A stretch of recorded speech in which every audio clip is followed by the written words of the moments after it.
Golden State Media Concepts bring you Book Review Podcast, a haven for bookworms of all ages and the widest genres, from mystery to memoirs, romance to comedy, fantasy to sci-fi. If you love to read, this is the podcast for you. It's the Golden State Media Concepts Book Review Podcast.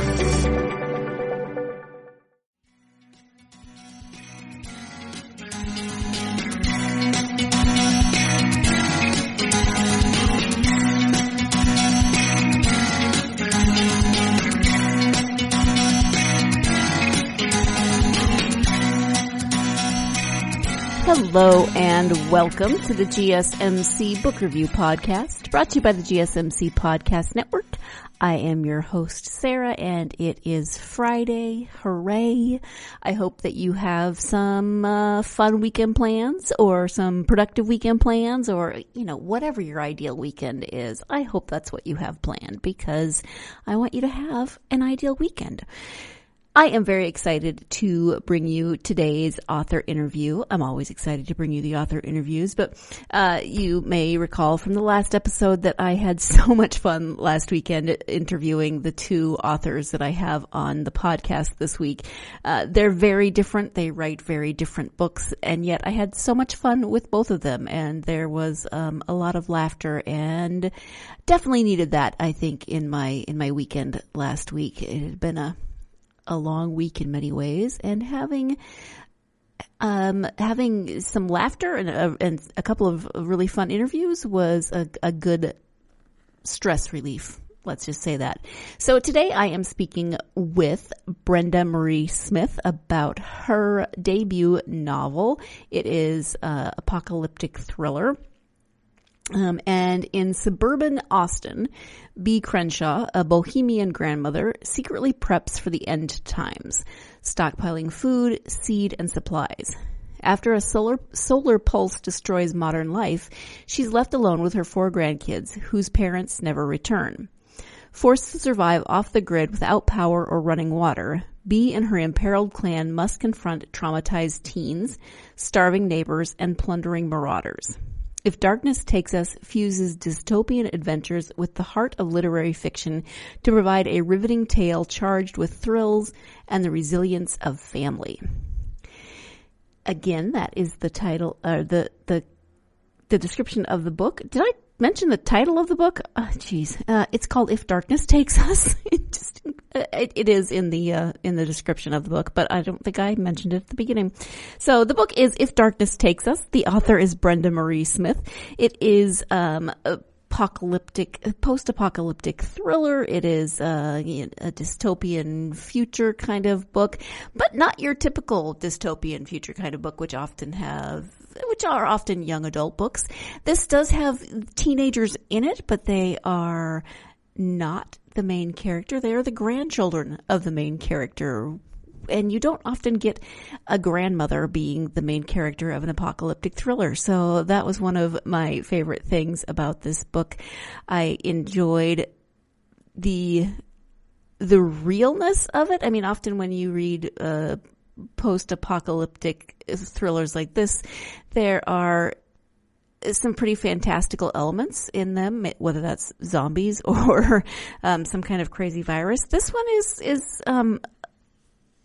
still has some pretty crazy elements, but it's a very, I think, realistic look at what could happen if suddenly you have no power, you are trying to figure out how to live on the supplies that you have, and you have no way to communicate with the outside world, really, because, again, you have no power. The cars stop working because it's basically an EMP that goes through. So B's paranoia, if you will, pays off because she has prepared way more than her neighbors, but that can lead to difficulties, of course, as people begin to realize that things are not going to go back to normal anytime soon. So B is a really interesting character with quirks and foibles and flaws like any person, but she is fiercely dedicated to her grandchildren, and she is trying to figure out what life in this new world is going to look like. So let's go ahead and turn to that interview with Brenda. Before we get there, I do have copies of this book to give away, so stay tuned until the end of the episode to find out what you will need to comment on in order to be entered into the giveaway. And now, let us turn to the interview with Brenda Marie Smith. Hi, Brenda. Welcome to the podcast. Hi, Sarah. Thanks so much for having me. I am excited to have you here. We are going to talk about your book. It's called If Darkness Takes Us. It's a thriller. Before we get to the book, though, if you could share a little bit about yourself, that would be wonderful. Okay, thanks. Well, I'm a grandmother living in Austin, Texas with my hubby, Doug, and he wants everyone to know that he is not Cranky Hank from the book. I wondered about that. Well, he did give me an idea for Hank when he had a cranky day, but no, he's a sweetheart, really. I do bookkeeping and income taxes part-time, and I write the rest of the time. I have 2 sons and 3 stepsons, and they're all grown. I have 2 grandkids. I was born and raised in Oklahoma City, and I hitchhiked away from there at age 18, back when people did that. Eventually going back to the land in the Ozark Mountains, and from there I lived on a vegan hippie community in Tennessee called The Farm, where my sons were delivered by midwives. And both in Arkansas and Tennessee, I lived off the grid for a few years. I moved to Austin almost 40 years ago and started a tofu salad manufacturing company that's still in business, even though I don't own it anymore. I managed nonprofits and student co-op housing. I promoted concerts, and for the past 20 years, with a 6-year break to work on a huge insurance claim for Hurricane Katrina, kind of like B in the book, I've been writing and doing bookkeeping, including, and I took classes online through the UCLA Writers Program. I paid an editor to tutor me on the craft of fiction and drama, and I have a great writers group for several years now, with 2 published award-winning authors, and I have other critique partners, and I just write and read a lot of other people's writing, and we work together to make our books better. That sounds wonderful. Yeah, it's pretty cool. It's fun, really. I mean, it drives you crazy on the one hand, but I can't imagine doing anything else. Well, it sounds like something's going to drive you crazy no matter what you do. Yes. So, give us the premise of If Darkness Takes Us. Okay. Well, the tagline I used to pitch the book is this: Grandma B prepped for apocalypse, but when a solar pulse destroys modern life, traumatized teens could be her undoing. It's apocalyptic or dystopian science fiction, a thriller, but it sticks very close to reality, and is told in the current day Southern literary voice. The basic story is, in suburban Austin, Texas, Bea Crenshaw is keeping her 4 grandkids for a long weekend, while their parents and her husband, that she calls Hank the Crank, go up to Dallas for a football game. And while they're gone, a solar pulse strikes Earth and takes down the whole U.S. grid and most of the cars, which also means no phones, no natural gas, no running water, no transportation, no doctors, no communication, except Bea is able to, she has a wind-up shortwave radio where she's able to get one broadcast. That's the only news they have from outside their neighborhood. She's left alone with her 4 grandkids whose parents don't return home, and she has to teach the kids to survive before her heart gives out. She's got Keno, who's 17, Tasha, who's 15, Milo, 12, and Maisie, who's 6. But luckily, Bee has secrets, plus a whole lot of courage and a fierce love for her grandkids. Unbeknownst to anyone in her family, I don't think this is giving too much away because you learn it early in the book. She saw disaster coming, and she's been stockpiling to keep her family alive if such a disaster should ever strike. So that's, a whole lot of things happen from there. Just, a hard scrabble life, trying to get used to it. They've got a whole lot of neighbors who need help. They have to figure out how they can help them without making themselves starve. It's full of dilemmas and lots of family drama, family survival story, really. Now that you've heard a little bit about the book from Brenda herself, we're going to go ahead and take our first break of the podcast. When we come back, we'll be talking more about Bee as the main character. So stay tuned. You're listening to the GSMC Book Review Podcast, and I'll be right back.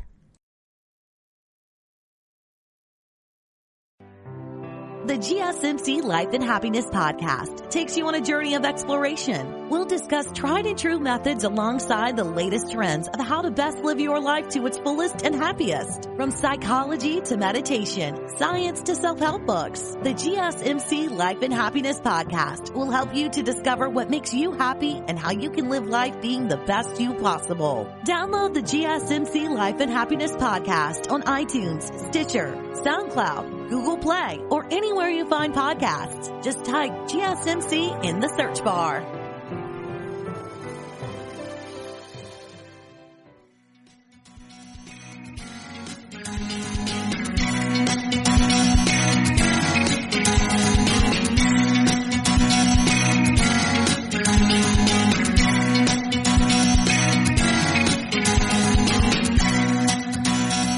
Welcome back to the GSMC Book Review Podcast. I am speaking today with Brenda Marie Smith about her debut novel, an apocalyptic thriller called If Darkness Takes Us. Let's get back to that interview. And one of my favorite aspects of it is that, there's a lot of kind of dystopian thrillers out there, but this one has a main character that isn't your typical main character. She's an older woman. She is trying to take care of her grandchildren. You get the teenage perspective in there, but you also get the perspective of these teenagers that are typical teens and, drive her a little bit crazy.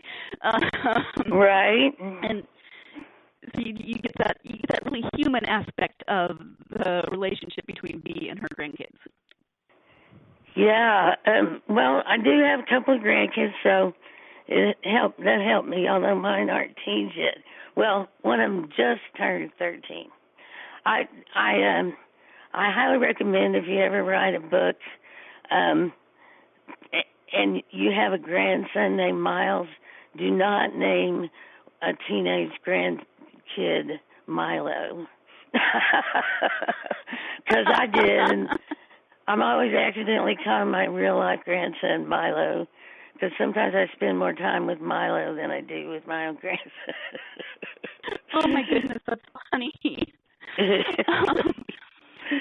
What was your initial inspiration for the story?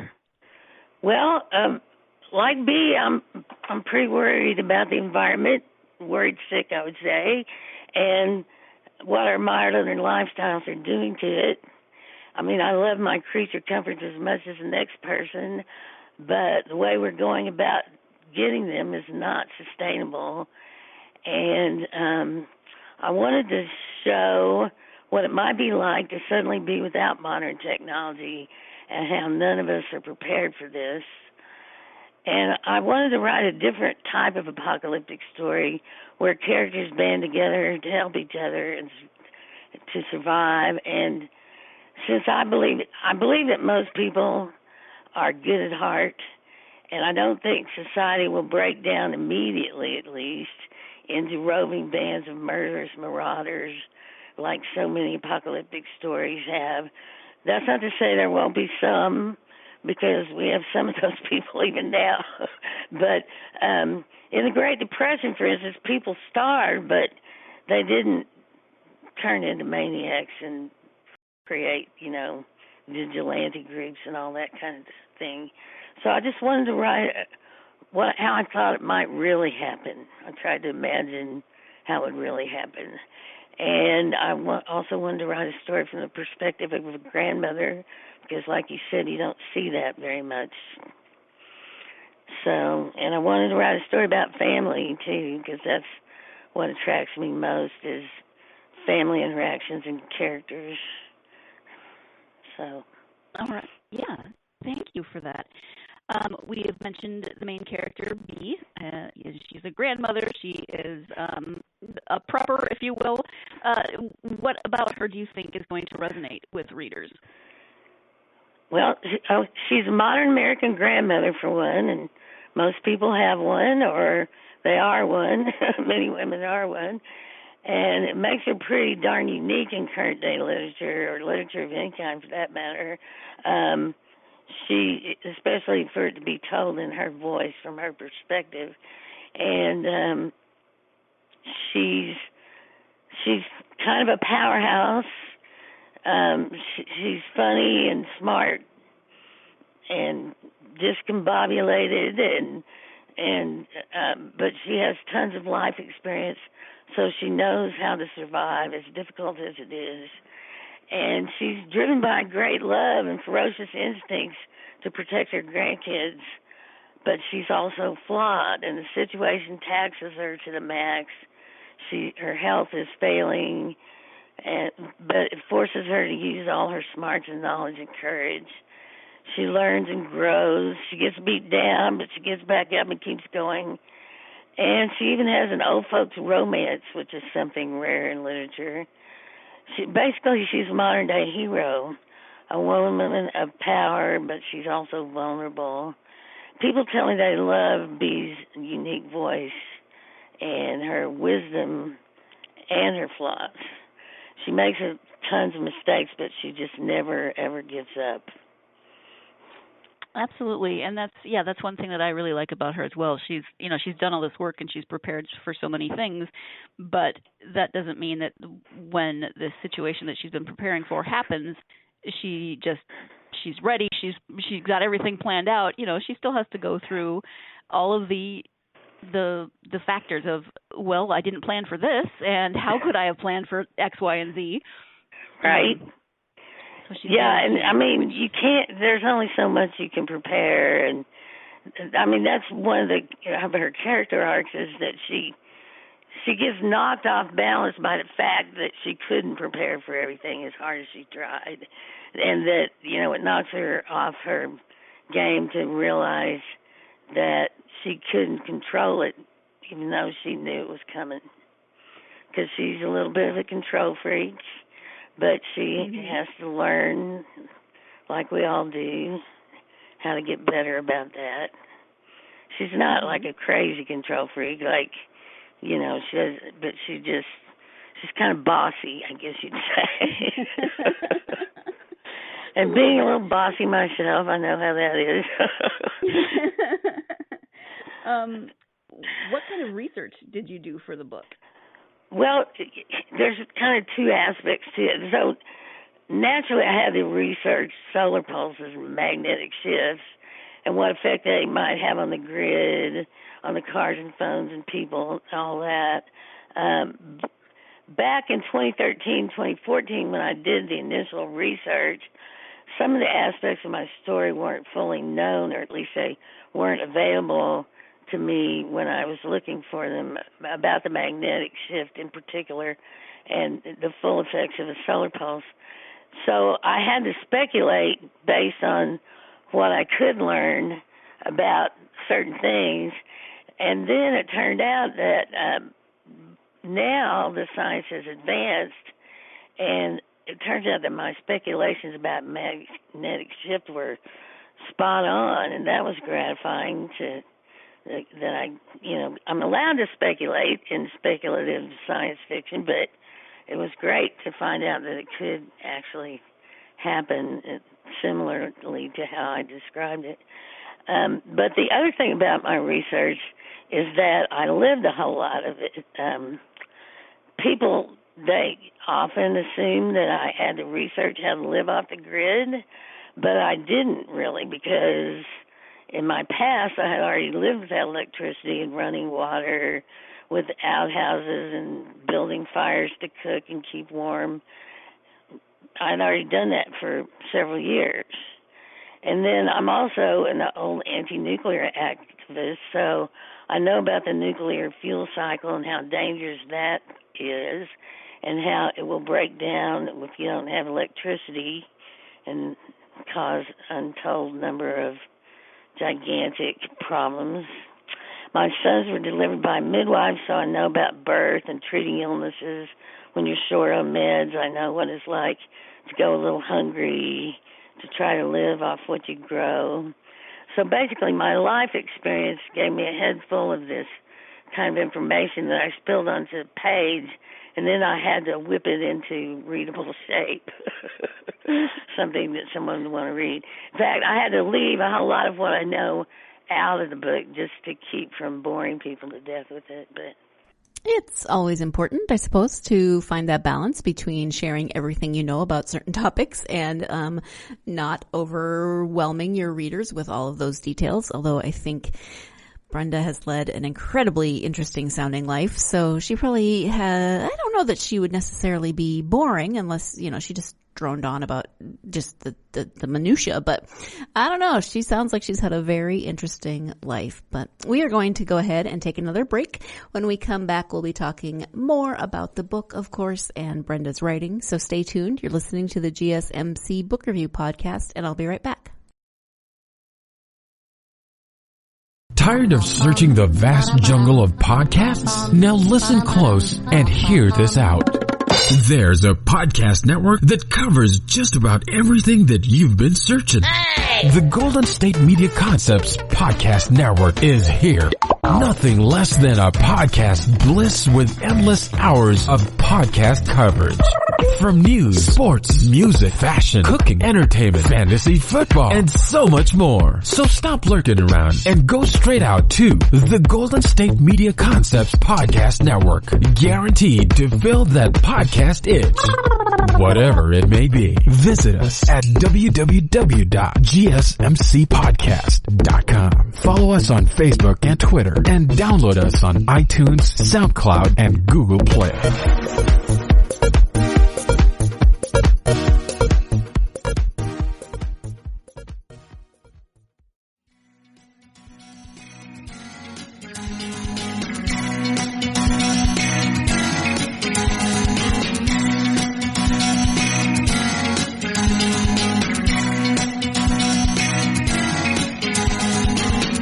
Welcome back to the GSMC Book Review Podcast. Before the break, Brenda was talking about some of the experiences of her own life that she brought into the book. So let's go ahead and get back to the interview and that topic of conversation.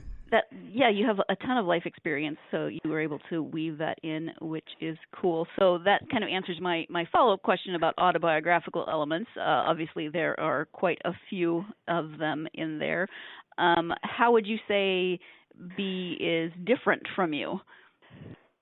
Well, she thinks a lot like I do, but she's a lot more prim and proper, more restrained, whereas I'm a little more mouthy and I cuss more and that kind of thing. I'm not as good of a girl as B, I should say. And I like B, I worked insurance claim for money on it, and I have solar panels on my house that won't work without the grid unless I have a $70,000 battery attached, which of course I can't afford. I don't have $2 million that I inherited to stockpile for apocalypse. So, all I got is what's in my pantry, which isn't much. It won't last very long.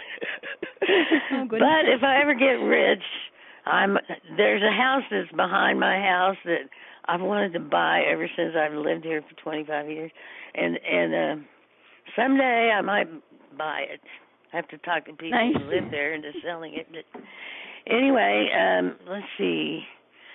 I have I have a big step family and 5 kids like B, but all mine are boys, and she has 2 girls. And I don't know anything about raising girls, so I had to rely heavily on friends who have to tell me how that works. And I lived through 2 bad marriages. B is still in her first marriage, but I know how those can work, how marriage can deteriorate, and I also know how great it is to finally find the right man. So I found Doug about 25 years ago, and very happy to have found him. So I tend to borrow aspects of a lot of different people to create characters, not just me, but you know, there's a little bit of my parents and my grandparents in there, and and I just think I would find it extremely daunting to try to create real people, especially people I know, to recreate them on the page. I just think it'd be practically impossible to get them right, you know, so I just, you know, create characters a little bit from this person, a little bit from that person, and a lot of stuff I just make up based on my understanding of human nature, you know. So. Mm-hmm. Yeah. So this story is told from Bee's perspective, and as you mentioned, she does have the 4 grandkids. There is a sequel on your website that is told from Kino's perspective. He's the 17-year-old. Is that out, or when will that be out? Well, I don't have a contract yet for that book, but my publisher, SFK Press, they're great but mighty press out of Atlanta, and they're very dedicated to promoting new Southern literature, Southern voices of the new millennium. And they're very interested in it because they want to also, because they're limited in how many books they can publish per year, and they also want to showcase, you know, diverse voices. I kind of have to wait my turn, but they're interested in publishing it in 2021, assuming I can get it right. I was calling it done, and then I decided that I really needed to make it better. Like my publisher mentioned, he wanted it to be even better than B's book. So it's very different because it's a completely different voice. It's from first person, present tense, narrative from an 18-year-old. He's 18 by the time we get to this book, and from his perspective. And luckily, I raised 5 sons, so it turns out I have an 18-year-old boy living inside me. I didn't know this until I started writing the book. And he just came spewing out of me. I mean, I could not type fast enough to keep up with him. I was doing NaNoWriMo, that, you know, where you try to write 50,000 words of a novel in 30 days. I wrote 120,000 words in 26 days. Then I've spent ever since trying to whip all that back into, you know, readable shape, like I said. But I sometimes I think I actually talk more like my sons used to talk when they were teenagers than they do now. But, you know, so, you know, a lot of cussing, just, you know, casual cussing, not like mean, mad cussing, just, you know. Right. So anyway, and just a kind of a fresh, fun perspective on how things look from being a young guy looking at the world with a dismal future and trying to find hope in it. Mm-hmm. My main question is, he learns to blow his nose. Yes, he does. Also, just random for the listener, but need to know. Right. He, well, you know, what's interesting is, and I need to actually mention this in the second book, is that their diet has changed, their whole lifestyle has changed.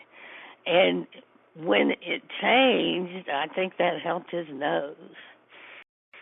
It's less of a problem than it used to be. That's good to know.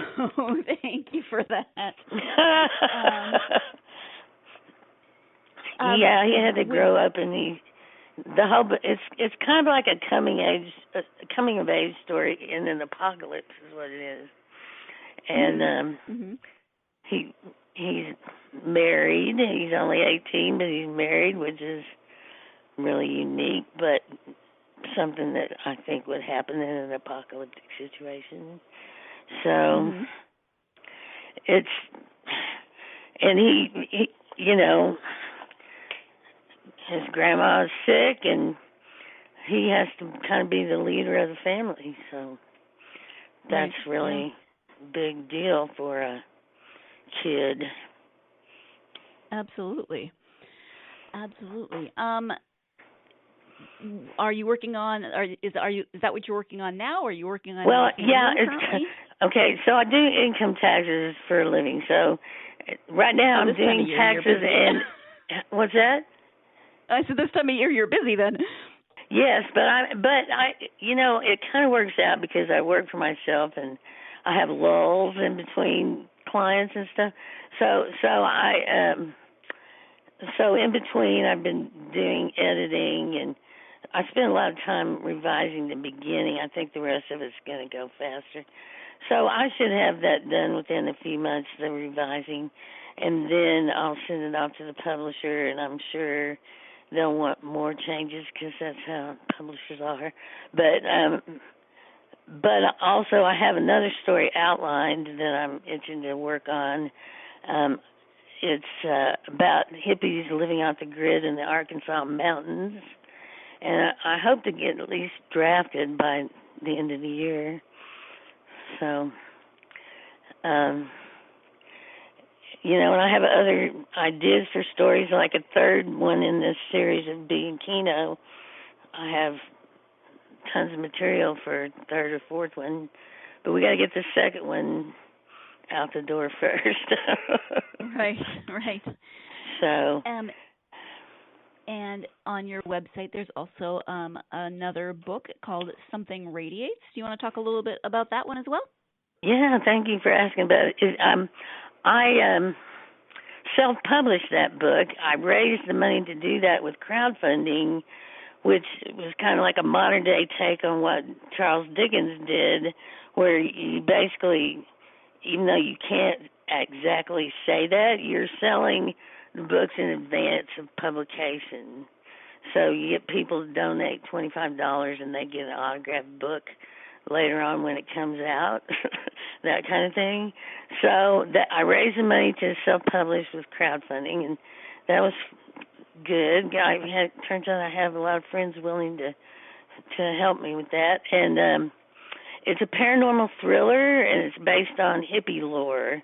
I tend to have a hippie theme running through all my stories.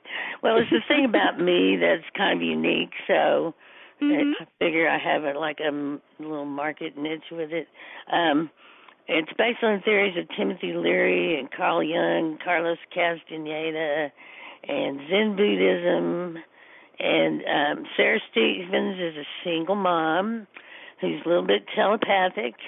She's raising two young teen sons in Baton Rouge, Louisiana, when her controlling ex-husband returns to haunt her life, and he gets increasingly dangerous, and she has to use all her psychic skills and mystical practices to thwart him. And naturally, he shows up when she's finally really falling in love with a good man, Johnny.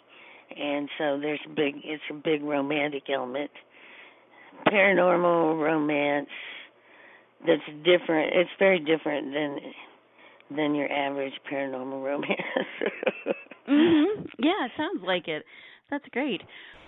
Observant listeners are probably saying, wait a minute, didn't she say this was the debut novel? And you would be correct because I would be incorrect. I don't know why I said it was Brenda's debut novel. It's not. Just clearing that up. Sorry about my own confusion. Let's take a break and I'll see if I can get my brain back on track. Stay tuned. You're listening to the GSMC Book Review Podcast, and I'll be right back.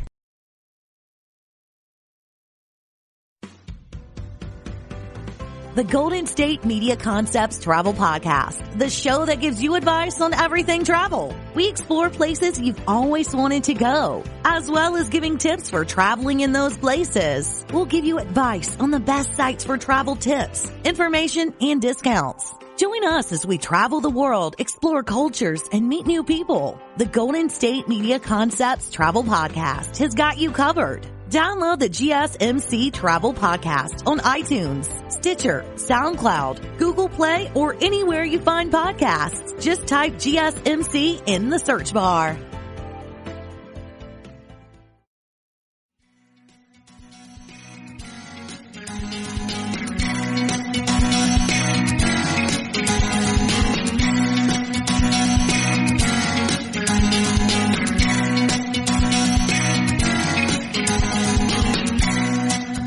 Welcome back to the GSMC Book Review Podcast. Before the break, Brenda was talking about her other novel, the one that is actually her debut novel, not this one.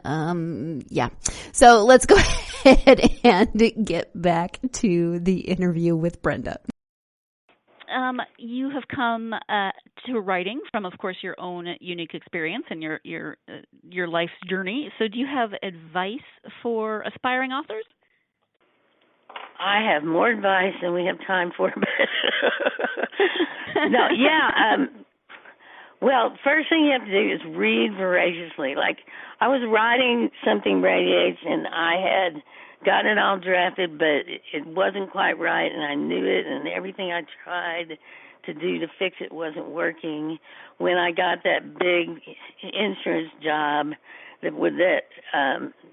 where I worked for 6 years, like 60-hour weeks, or, well, not that many hours per week for the whole time, but for most of the time, and I was too tired to write, but what I could do is read, went late at night, and I just figured if I read, even if I'm tired, maybe I'll absorb good writing by osmosis. So I read hundreds of books, and you know what? It worked. Like, at the end of it all, when I finally got to get back to the book, I knew how to fix it. So I really advise that. Read in your genre, but also read classics, and study the craft. And most important of anything, learn how to build characters, because they are the source of your drama. You don't have a plot without good characters, or not a plot that anybody cares about anyway. So, and then find editors and other writers that you trust to give you solid feedback, and share your story drafts. Get feedback, give your feedback to them, return the favors, and tap into the great writing community on Twitter and other places online. There's lots of lovely people out there who are always willing to help each other. It's amazing, really, how much writers help each other. You think they'd be more competitive, but they're really not. They're helpful. And then finally, writing is rewriting. So I rewrite my books dozens of times, and certain scenes and passages more than that. And then I probably go through it like 100 times, just tweaking it and smoothing things out. Don't be married to using any certain words or including any certain things in the book unless they serve the story and the drama. If they don't develop character or contribute to the drama, you don't need it in your story. That's not to say you can't have any asides, but you don't want to go too far on any tangents. And basically never, ever give up. It took me almost 20 years to find a publisher. And while you wait, you just keep improving until your work is so good that someone will want to publish it. And just don't give up. Keep looking. If you get turned down by the big five or by agents, there's other ways to get published. Just keep going. Go to small publishers, self-publish, whatever it takes. Yeah, I mean that is an amazing story of persistence. So that's great. Well, Now, I in wanted to terms write since I of was 6 years old, so I started. wow. I wrote my first story standing on those old-fashioned metal A-frame swing sets that they used to have back when I was a kid, 100 years ago, or 60-something years ago. I'm standing on the cross beam of one of those, and I lived in Oklahoma, where it's always really windy, and I was letting the wind kind of blow on me, and I just wrote a story in my head that I ran inside and wrote down about a girl named Wendy who could fly on the wind. And I've wanted to write stories ever since, and the only time I really had time to write was right after I got out of school, and then I just felt like I was too young. I didn't know what I wanted to say. And then after that, before I know it, I'm having kids, and I'm so busy I can't see straight. So, I had to wait till they grew up before I got a chance. But it's, don't give up. It's worth it. Mhm. Yeah. You mentioned reading hundreds of books at that one point. Do you have favorite authors and genres, or do you have go-to authors and genres that you turn to when you want to read? Well, I'm less focused on genres than I am on great characters and great drama. So, I'm a big fan of Toni Morrison, Joyce Carol Oates. Jean Le Carré writes these great spy stories, would then have geopolitical implications, but they're also that guy can draw a character with just a brushstroke. I don't know how he does it. I read all his books. Some of them I read 2 or 3 times, and I can't figure out how he does it, but it's so good. Dean Koontz, John D. MacDonald, who wrote back in the 50s and 60s, great little mystery stories that are just loaded with good characterizations. Ann Tyler, and then, Dickens, Faulkner, Fitzgerald, Steinbeck, Hemingway, all those. And P.D. James, really great. I'm mostly interested in good drama, which stems from great characters. So I'll read any book in any genre that fits that bill.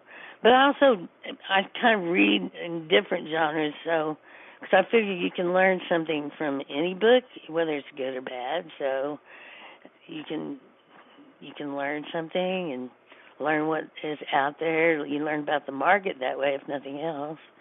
So I don't know. I like to read. The more time I spend writing, the less time I have for reading, so I'm glad that I got a good backlog. But the best recent book I read was The Goldfinch. That was really good. Thank you. I know you have a website, so if you can share the website and where people can maybe interact with you, if you have any social media or anything. Yeah, I'm on Twitter at @BSmithNovelist. I'm on Facebook at Books by Brenda Marie Smith. I have a website, BrendaMarieSmith.com, and you can email me through that site. I have a blog, BrendaMarieSmith.tumblr.com, and where I have a 13-part series about what to stock and what not to stock for an apocalypse. It's kind of, some of it's funny and some of it is serious. And then I also have, on that blog, I have a couple of true slices of life stories about things that happened to me. I've got some poetry, a political rant or two, links to other things that I like. And I have some readings from Something Radiates on YouTube and other readings from If Darkness Takes Us that are coming. I just don't have them up yet because my brother is one who got those set up, and so I have to work with him to get it onto my YouTube channel. And then you can also just search for me on Amazon and Goodreads. I have a lot of good book reviews there. And you can find me on Google, where I have a few other interviews I've done, and there's another podcast up and some more book reviews, that kind of thing. So I'm kind of all over the place. Yeah, you are. That's great. So we've talked about a lot of different things, but is there anything that we haven't covered that you would like to talk about at this point? Oh, gosh. Well, I made notes about things, but I think I already talked about them. One thing that's about me is I'm kind of an obsessive kind of person. So my son, who's in his 40s, lived with me recently for a couple of years after, of course, not living with me for a long time, when he was saving up money to go on a big trip to Costa Rica. And he and I watched literally every single apocalyptic movie or series we could find. Now, there was a few of the series we gave up on because they weren't very good, but we watched everything. So if you have any questions about apocalypses, I'm your gal. And then, of course, apocalyptic books. I forgot to mention my favorite apocalyptic. Okay, sorry. Go ahead. Sorry. I forgot to mention my favorite apocalyptic books, which is Cormac McCarthy's The Road, best one ever of all time. Nobody can touch it. And then there's also On the Beach by Neville Shute, which is also, and both of those are also great movies too. So anyway, and I'm just a grandma. I'm the neighborhood novelist. I go around. I'm kind of shameless. I take a book with me everywhere I go, and if I haven't met you yet, I'm like, look, I wrote a book. I love it. Which most people get all excited about it, but I've had a couple of people be like, yeah, and so. Right. Would you like I'm like, okay, so you don't care, but you know. That's right. Right. You got to promote yourself, right? Well, nobody else is going to.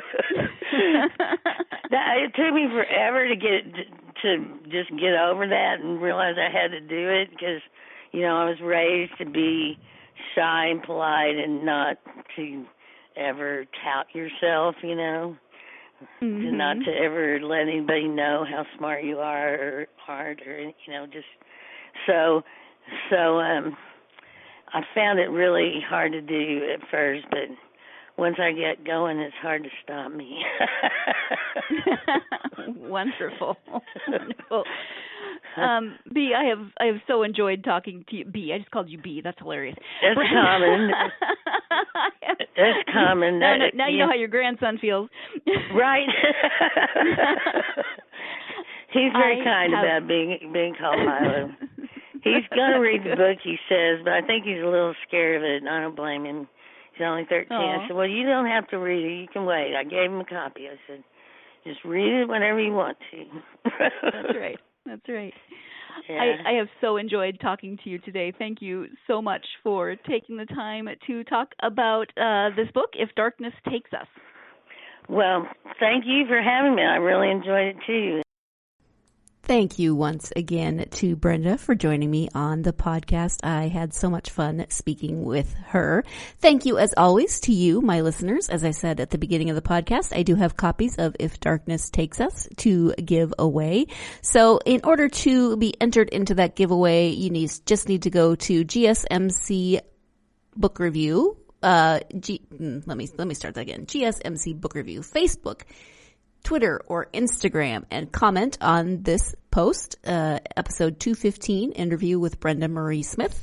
You can like it, you can share it, do all those things, but in order to be entered into the contest, into the giveaway, you do have to comment, and your comment must be, let's see, what life skills or what life skill or skills do you think you would take with you into the apocalyptic future? What do you think your best life skill that you have currently that would suit you best and would be most beneficial in the apocalyptic future? What is that? I have no idea for my own self. I don't think crocheting is going to get me anywhere. Crocheting and podcasting, I don't really think those are going to get me anywhere in the apocalypse, but I'll think about it. Thankfully, I already have my own copy of If Darkness Takes Us, so I don't have to enter the giveaway to win, and I don't have to think of my best life skill. But if you would like to win a copy of If Darkness Takes Us, that's all you have to do. Just go on social media, Facebook, Twitter, or Instagram. Speaking of social media, if you would follow us, retweet, share, do all that wonderful stuff. And if you're a fan of the podcast, please do subscribe and give us a nice review, whether written or 5 stars. We would love it. Thank you again to Brenda. Thank you, as always, to you. I hope you will join me again on Tuesday when I will have a returning author. Tess Gerritsen is coming back to the podcast to talk about her newest novel. It is not one of the Rizzoli and Isles series. It is a standalone novel. It is paranormal romance, thriller, mystery, supernatural, creepy, all kinds of different elements to it. So it's called The Shape of Night, and join me for that interview on Tuesday. In the meantime, have a wonderful weekend, and as always, take some time to get yourself lost in a good book. Thank you. You've been listening to the Golden State Media Concepts Book Review Podcast, part of the Golden State Media Concepts Podcast Network. You can find this show and others like it at www.gsmcpodcast.com. Download our podcast on iTunes, Stitcher, SoundCloud, and Google Play. Just type in GSMC to find all the shows from the Golden State Media Concepts Podcast Network, from movies to music, from sports to entertainment, and even weird news. You can also follow us on Twitter and on Facebook. Thank you, and we hope you have enjoyed today's program.